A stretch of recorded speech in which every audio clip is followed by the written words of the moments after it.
કાર્યકર્તા મિત્રો સાથે પાર્ટીના કાર્યાલયનું ઉદ્ઘાટન કર્યું છે।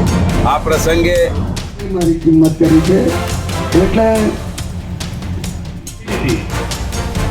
અને એ લોકો એમના જે ઉમેદવારો છે એમને જરૂરિયાત ફંડ પૂરું પાડે। મિત્રો ન જાણે ને કોઈ જો આ તાલુકા પંચાયત જિલ્લા પંચાયતના સભ્યો ચૂંટાઈ ગયા તો ફક્ત ને ફક્ત ભારતીય જનતા પાર્ટીના કેસ પહેર્યા જોરદાર તાળીઓ સાથે આપણે વધાવીએ। બોલો ભારત માતા કી જય જય શ્રી રામ, જય જય શ્રી રામ। 64 માતા की जय। आवाज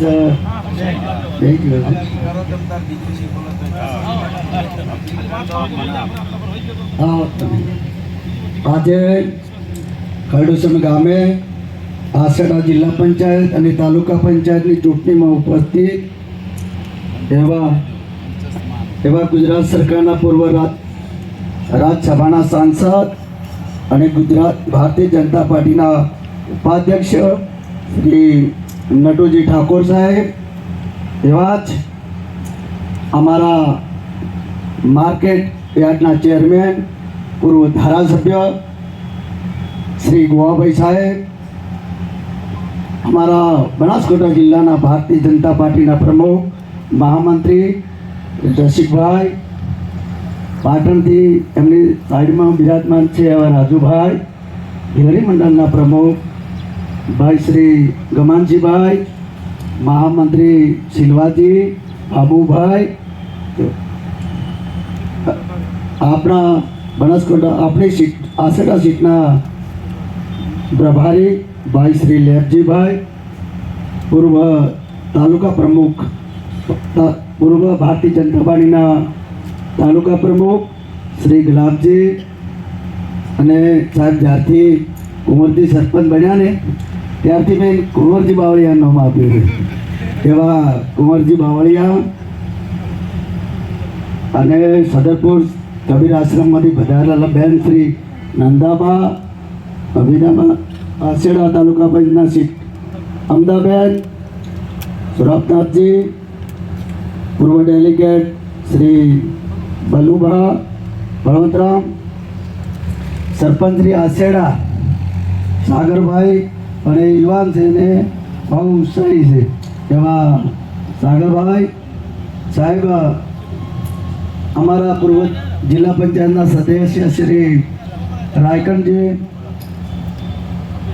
અભયસિંહભાઈ તાલુકા પંચાયતના ડેલિગેટ, આજના ઉમેદવાર કમારી ખરડોસણ સરપંચ શ્રી નરસિંહભાઈ, બાબુભાઈ, શ્રી બાબુભાઈ, રામભાઈ, મંત્રી શ્રી દલાભાઈ, જોગાભાઈ, નામી અનામી દૂર દૂરથી બધાના ભારતીય જનતા પાર્ટીના કાર્યકર્તાઓ જ્યારે ઉપસ્થિત છે ત્યારે હું આપ સૌને વિનંતી કરું કે ગઈ ટ્રમમાં મોહન રાયકણજી બંને સામે હતા, એ કોંગ્રેસમાં હતા અને હું ભાજપમાં હતો।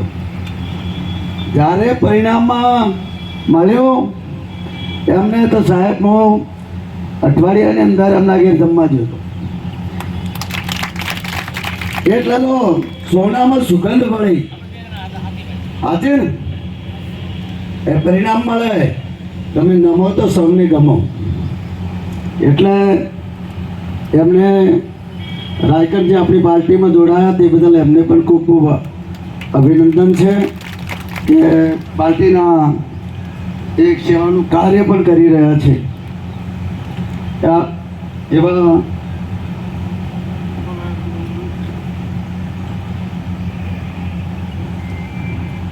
એટલે કહ્યું છે કે કર્યા વગર કંઈ મળતું નહીં, કરેલું ફુગડ જતું નથી। કોઈ પણ વસ્તુની તમારે પ્રાપ્તિ કરવી હોય તો કાંઈક મેળવવું હોય તો કંઈક ગુમાવવું પડતું છે। ઉપરની હરોળમાં જે બેઠા છે ને રાત દિવસ પરિશ્રમ કરે છે, બરોબર, પાર્ટીનો આદેશ તો એ આધાર હોય છે ત્યારે એ વસ્તુ મળે છે। એટલે આપણા મોદી સાહેબનું જીવન પણ એવું છે, વૈષ્ણવજન તો તેને કહીએ પેટ ભરાઈ જાણે, પર દુખે ઉપકાર કરે તો મન અભિમાન ના આને, એવું જીવન એવું આપણા મોદી સાહેબ, આપણા ભૂપેન્દ્ર પટેલ સાહેબ અને આપણા પાર્ટીના જે કીર્તિસિંહ વાઘેલા સાહેબ અને તમામ જે મારા ઉપર વિશ્વાસ મેળ્યો છે, અને સાહેબ બીજી વાર વિશ્વાસ મેળ્યો છે. જુનાડીસા સીટમાં હું રાયગઢથી લડતા હતા ને ત્યારે અમે 540માંથી હાર્યા હતા, અને આ ફરીથી તમારા ભરોસે વિશ્વાસ મેળ્યો છે. તમારી લાગણીઓ, તમારું સમર્થન પાર્ટીને કહ્યું છે એટલે મને મૂક્યો છે. નગર મેં તો કીધું જો સમીકરણ બેસતું હોય ને જો ટિકિટ આપજો, બાકી સમીકરણ ના બેસતું હોય, લોકમુખે ચર્ચા ન થતી હોય, હું લોકોના દિલમાં ના હોઉં તો મને ટિકિટ ના આપતા. બાકી જેનું સમીકરણ બેસે એની સાથે રહીશું અને સાથે રહીને કામ કરીશું. આ પાર્ટીમાં હું 33 વર્ષથી કામ કરું છું, પણ પાર્ટી સાથે મેં ક્યારેય ગદ્દારી નહીં કરી. પાર્ટી જે કે આદેશ, પાર્ટી જે સંમેલન કહે તો એ સંમેલન કરવા માટેની તૈયારી હું કરું. પાર્ટી ત્યારે મારી કિંમત કરી છે. એટલે તમે હાલના કેન્દ્રમાં જુઓ તો કોની સરકાર? તો ભાજપની સરકાર. ગુજરાતમાં જુઓ તો કોની સરકાર? તો ભાજપની સરકાર. તો એની સાથે જોડવા માટેના જિલ્લા પંચાયતની, તાલુકા પંચાયતની જરૂર છે. ડેમમાં પાણી છે, પણ ડેમમાંથી પાણી તમારી કેનાલમાં આવે છે, અને કેનાલમાંથી આવે ને તમારો ગેટ તાલુકા પંચાયતનો બંધ હોય કે જિલ્લા પંચાયતનો બંધ હોય તો એ પાણી ક્યાં જાય? તમારા ક્ષેત્ર સુધી ના પહોંચે. તમારા એટલે તમારા તાલુકા જિલ્લા પંચાયતના જો આગેવાનોની તાલુકા પંચાયતની 4 સીટોનું તમે સમર્થન કરશો અને જિલ્લાનું સમર્થન કરશો તો તમારો ગેટ ચાલુ રહે. વિકાસનો, જુદી જુદી સરકારની યોજનાઓનો એ એના મારફતે જ આવશે, જિલ્લામાં આવશે, તાલુકામાં આવશે, અને લોકો સુધી એનો લાભ લઈ શકશે. માટે ભારતીય જનતા પાર્ટીને આ મત આપી અને વિજય બનાવશો એવી હું આપ સૌને અપીલ કરું છું. બીજું, મોદી સાહેબની વાત કરું. એક જ ગુજરાતમાં 2001માં સાહેબ, 2001માં મોદી સાહેબને દિલ્હીથી બોલાવવામાં આવ્યા, અને 7 ઓક્ટોબર 2001 દિલ્હીમાં બોલાવવામાં આવ્યા. અને આ મંડપ હતો, એની કાર્યક્રમ ના ચાલુ છો એ પહેલાં સભાને મળતા હતા. એક વડીલ કાકા 80 વર્ષના મોદી સાહેબને વંદન કરવા ગયા તો મોદી સાહેબે, હું એમની પાછળ જ હતો, મોદી સાહેબ બંને હાથ પકડી લીધા કે કાકા વંદનના લાયક તમે છો, તમારે મને વંદન ન કરાવરાય. થોડા આગળ જઈને હું મળ્યો એટલે વંદન કર્યો, એટલે બેટા તમારે વંદન કરાવરાય એમ કરી થોડાક મંડપ બહારે ગયા.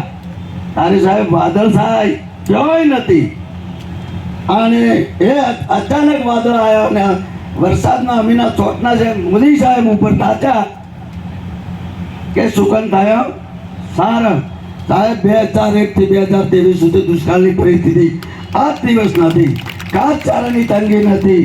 હું 95 થી સરપંચ તરીકે છું, 4 ટર્મથી છું. હું જોઉં છું આજની ભૂતકાળની સરકારે અને આજ 95 પછીની સરકારે કેટલા વિકાસના કામો કર્યા છે ને એ તમે ગામડે જો, રસ્તાઓમાં જો, ગુજરાતમાં જાઓ, એટલા રોડ, એટલા રસ્તા, એટલું આરોગ્ય, તમામ વસ્તુની સુવિધાઓ પૂરી કરી છે. શા માટે તમે બાકડી ગાય કે ભેંસ તમે બાકડી લાવો તો એમાંથી તમને દૂધ મળે, એના પ્રમાણમાં મળવાનું નથી, પણ હુવાડી ભેંસ બાંધો તો એમાંથી તમે તાર્યું તમને પરિણામ મળી જાય.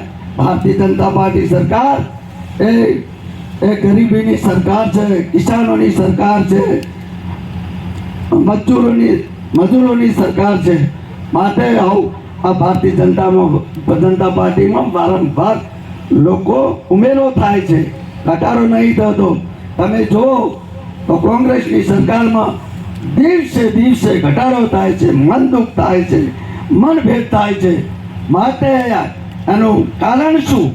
એક બાજુ દેવ અને દાનવ બે હોય તો તમે વંદન કોને કરો? દેવોને કરો. એલા દોનવ નહીં કરવાના. આજે પાંડવોય નથી મરી ગયા, કૌરવો નથી મરી ગયા, જીવતા છે.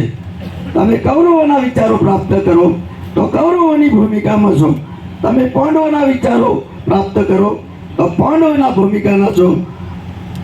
એમ આ જીવનમાં તો આ નાવ મળ્યું છે, તમારે જો લઈ જાઓ હોય લઈ જાઓ, બરોબર, પણ કોંગ્રેસના ખાડામાં ના જાય એની કાળજી રાખજો. અને આપ સૌ તમારો કિંમતી સમય લઈ વધાર્યા તે બદલ આપ સૌને તમારા ચરણોમાં ખૂબ ખૂબ વંદન અને ખૂબ ખૂબ અભિનંદન.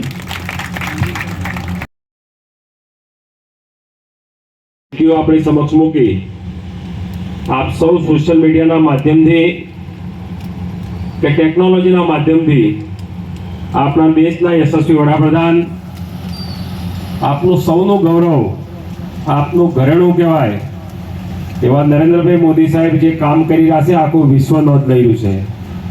અને એના આધારે આખા વિશ્વની અંદર કોઈ પણ તમે આજે યુદ્ધ થાય કે અન્ય કોઈ વિશ્વમાં સમસ્યા ઊભી થાય તો એ તમામ વિશ્વ આખું નરેન્દ્રભાઈ મોદી સાહેબ અમે તાકી રહ્યું છે.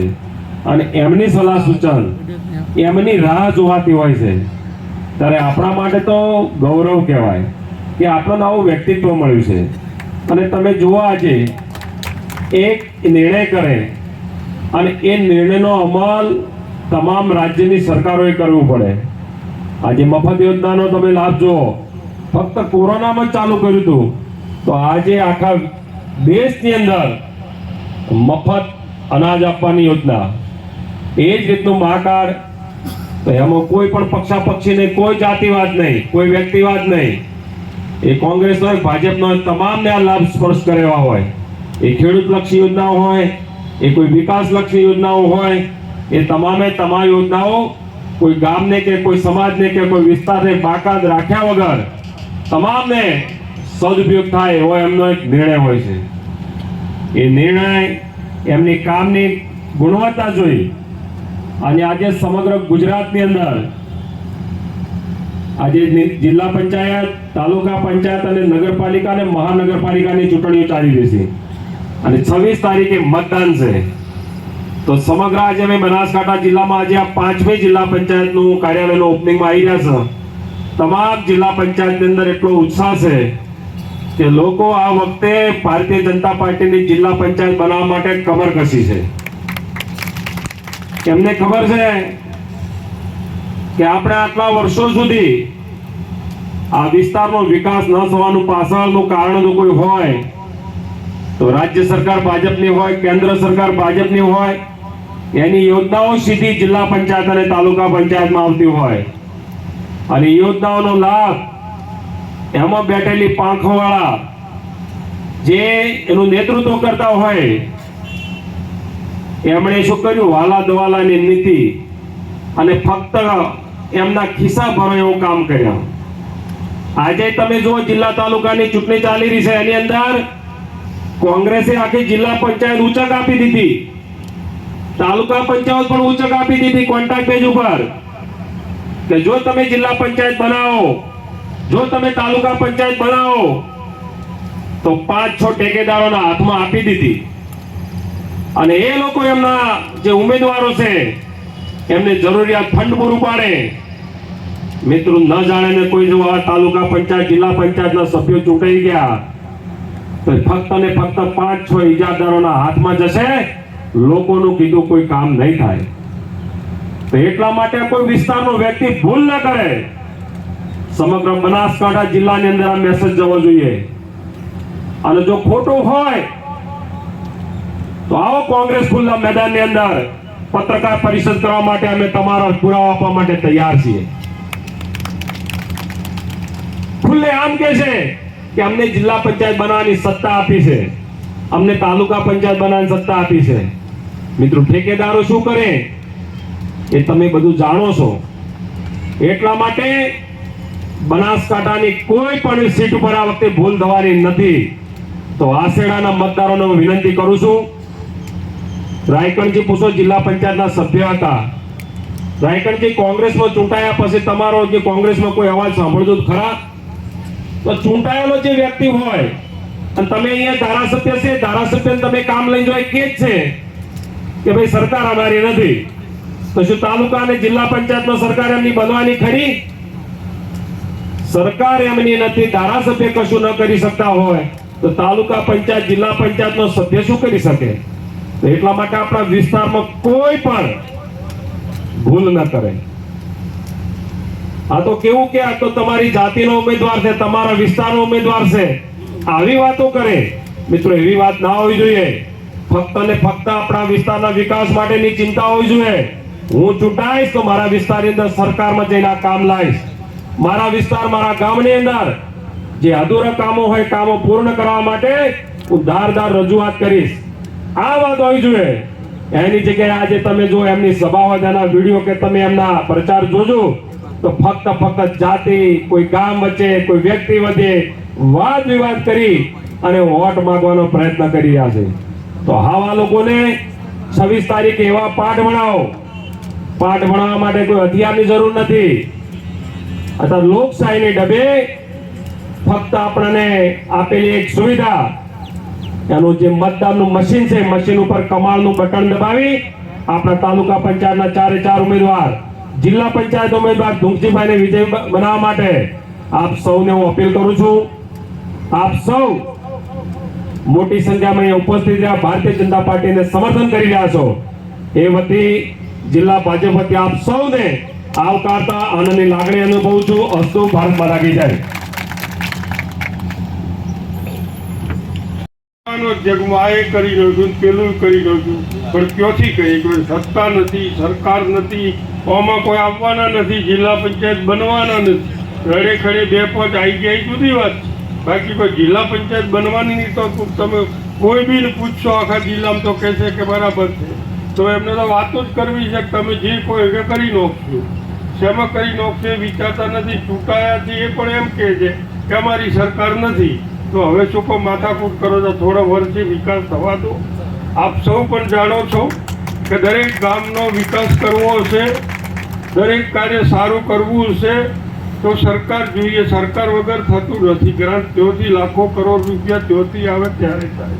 તો ભારત સરકાર, ભારતીય જનતા પાર્ટીની છે, ગુજરાત સરકાર છે, સારો વિકાસ થઈ રહ્યો છે દરેક ક્ષેત્રે. ખેડૂતો માટે બધા જ વાતો કરે છે, પણ આપ સૌ જાણો છો કે વર્ષો પછી ને એના પછીના વર્ષો પછીનો કેટલું થઈ ગયું છે. નાના મોટો હમણાં જે ફ્લડ આવ્યું એમાં પણ ઘણા ખરી ફોર્મ ભર્યા. અમને બધાને નુકસાન થયું કે ન થયું, પણ ફોર્મ ભર્યા અને બધાને પૈસા મળ્યા. હવે મારા જેવા ફોર્મ જ ન ભર્યું કૂકવા કરે તો એમાં તો શું કરવા આપે? ફોર્મ જ ન ભર્યું તો ક્યાંથી પૈસા આવે? હવે એ કૂકવા કરે, મને ન મળ્યું. હવે તે ભાઈ ફોર્મ જ ન ભર્યું તો એમાં સરકાર શું કરે? એટલે આવી બધી વાત છે. એટલે દરેક ક્ષેત્રે કામ થાય છે. ખેડૂતોના પ્રશ્નો પણ ઘણા બધા હલ થયા છે. ખેડૂતોની દરેક યોજનાની અંદર આપ જોશો તો દરેક ક્ષેત્રે સબસિડીઓ છે. પાણીનો પ્રશ્ન હતો તો તમામ ક્ષેત્રે આજે નર્મદા તેઓ છે તો પાઇપલાઇનથી સમગ્ર જિલ્લાને જોડવાનો ચાલુ છે. કારણ 4 પાઇપલાઇનોમાં ખાસું 60% કામ તો થઈ ગયું છે. બીજે ચાલુ છે. અહીંયા પણ બધી પાઇપલાઇનથી તળાવો ભરાશે. કારણ કે એમણે વિચાર્યું છે કે હવે ભવિષ્ય માટે 10 વર્ષ પછી 1500 ફૂટ પાણી નથી તો ખેડૂત શું કરશે? એ આજથી આયોજન કર્યું છે, ત્યારે આપણે એને ટકી શકશું. અને દરેક ક્ષેત્રે પાણી આવ્યું છે, અહીંયા પણ આવશે અને આપણે ટકી રહેશું. પાઇપલાઇનનું ચાલુ છે પણ ચોક પૂરું નહીં થયું. પેલું મેં કહ્યું કે ફોર્મ ન ભર્યો ન મળ્યું એમ ચોક તળાવ હજુ બાકી છે, પણ તમામ તળાવો ભરાવાના છે.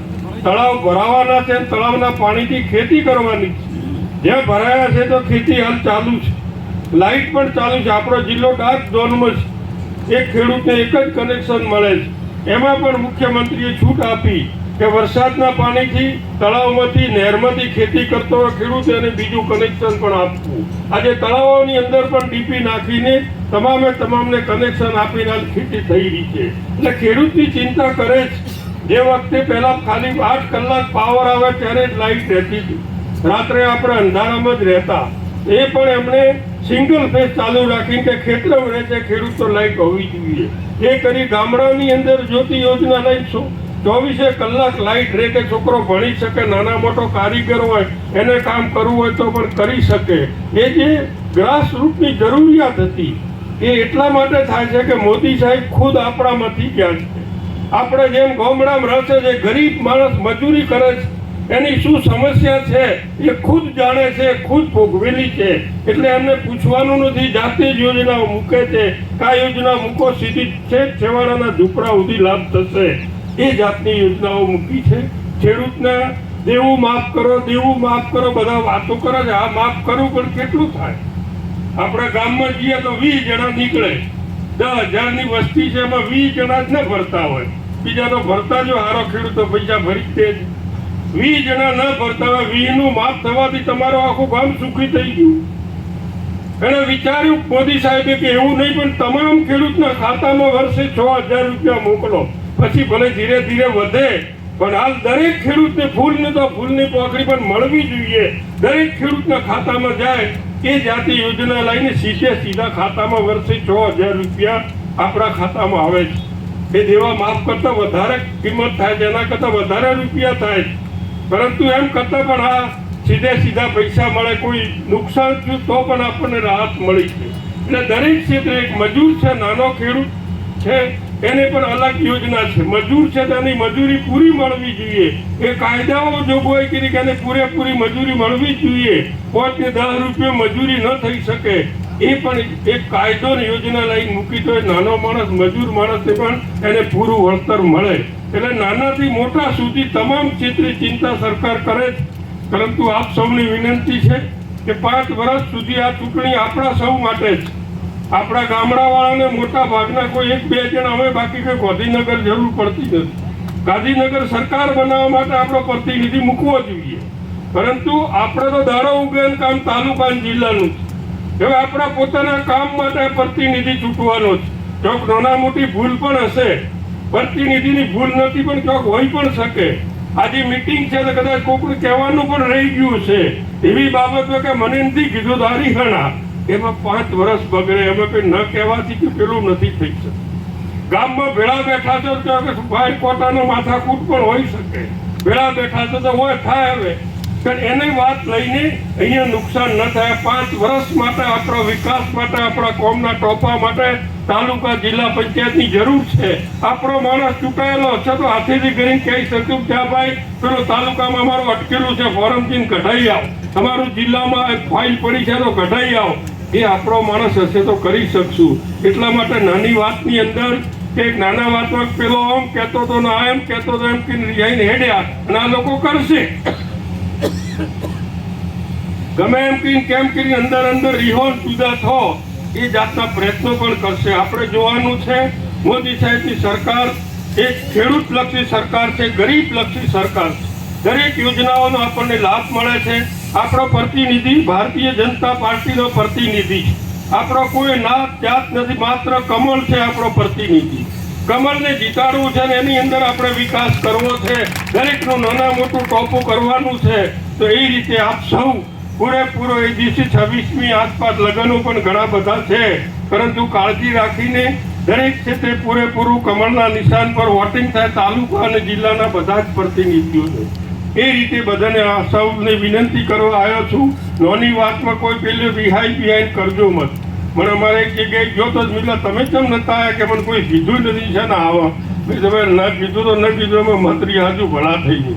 હવે દુઃખજી કીધું હોય કે ભાઈ એને કહેજો બ્રો, એ ન ગયો કહેવા, એમાં એનો શું દોષ? જેને તો કહેવડાવ્યું હતું કે ભાઈ તમે સરપંચ કે આગેવાન તમે આ ગામમાં કહેજો બ્રો. સરપંચ કે આગેવાને કીધું જ ન. તમે એમાં ગામ મળા રિહાઈ ગયા કે અમને ક્યાં કીધું છે? હવે એમાં એના તો કોઈ દોષ છે નહીં.